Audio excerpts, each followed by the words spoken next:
Hello, all you beautiful narcolepsy warriors out there.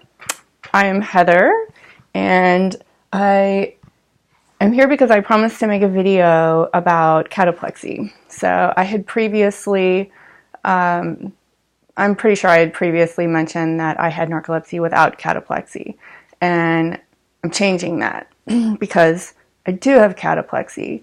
And the big reason I'm making this video is because most people who have cataplexy are fully aware of the fact that they have cataplexy. I was not one of those people, and before you say, what? That doesn't make any sense. How do you not know? And I think the kind of whole point is that cataplexy is super different for everybody. It can be a completely different trigger each time it happens.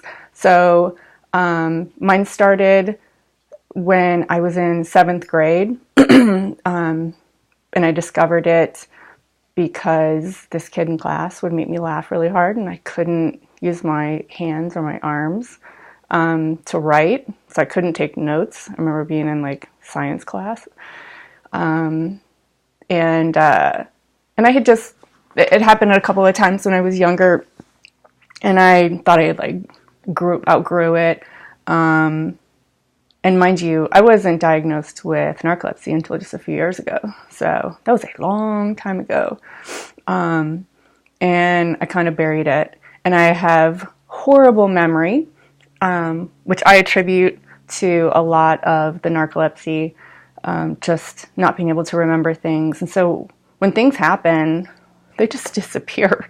And maybe somebody will remind me, or something will remind me, and I'll be like, oh, wow, you know what? I wonder if that wasn't cataplexy. So most of my life, if anything really dramatic happened, like somebody scared me, or I was in a scary situation, or super stressful, or I got really mad. This happened. If I would get really angry, I used to say, oh yeah, when I get angry, I just like black out. Like I just get so angry, like I can't even physically function.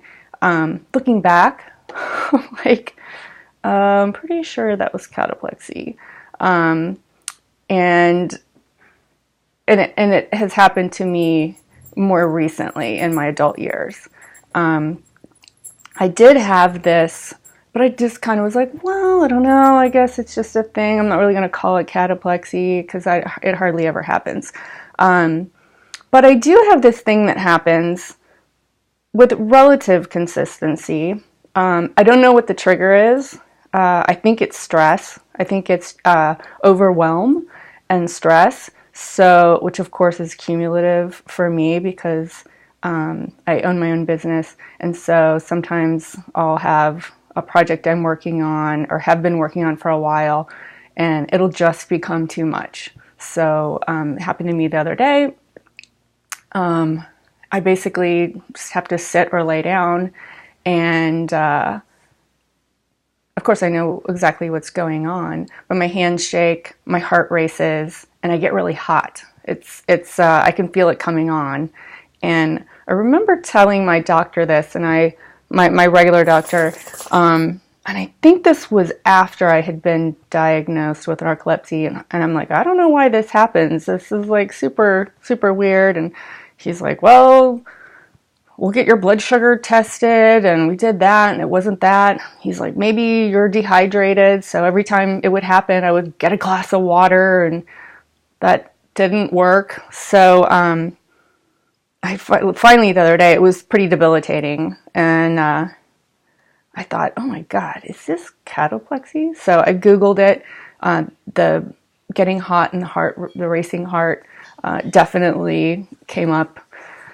So yeah, so I do have cataplexy, and it's not a sure thing. You know, if somebody makes me laugh, I'm not necessarily definitely gonna have an attack, or if I get overwhelmed, I'm not always going to have symptoms. But I just wanted to underscore that for people who